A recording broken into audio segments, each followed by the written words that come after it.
Union workers across 9 U.S. cities spent the last few days on strike beginning Sunday morning. They want higher pay, better conditions, and more staff. Joining us now is Gwen Mills. She's the international president of Unite Here. Good morning, Gwen. Thanks for being with us. Good morning. What's behind the Thank you. strike? What do the workers want? So the workers are really striking for wages and working conditions and a return to COVID era staffing and services, pre-COVID era staffing and services. What can you tell us about the negotiations leading up to the three-day strike? How did they break down? There were months of negotiations city by city across multiple U.S. cities. And in each case, we were just too far apart between the workers and the management. Can you tell us what you're hearing from workers about their conditions and how they are surviving on what they make working in hotels?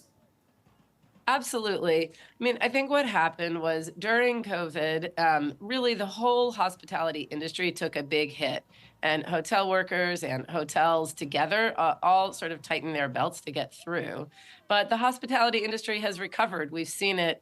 The number of people traveling is increasing. Room rates are high. Guests are paying more, and yet hotel workers' wages haven't recovered.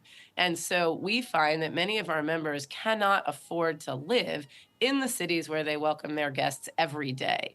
And we believe in our union that one job should be enough, and that someone that's going to work every day, helping the industry be successful, should be able to make wages that allow them to live where they work.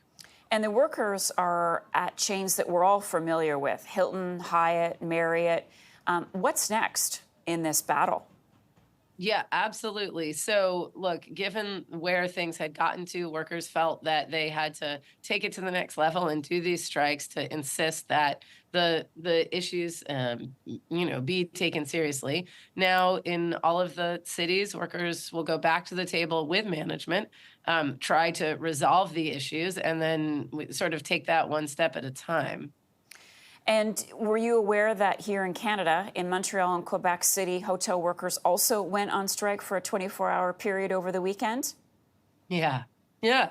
I think what we're seeing is the hotel industry everywhere. And I should say in Toronto and Vancouver as well, there are hotel workers mobilized at different states in their contract negotiations. What we're facing is a potential reset of the hospitality industry model from the hotel point of view that creates less services for guests, and leaves the workers behind. And so these strikes, wherever they are focused on changing that. Gwen Mills is the international president of Unite Here. Gwen, thanks so much. Appreciate it. Thank you. Well, it was back in January that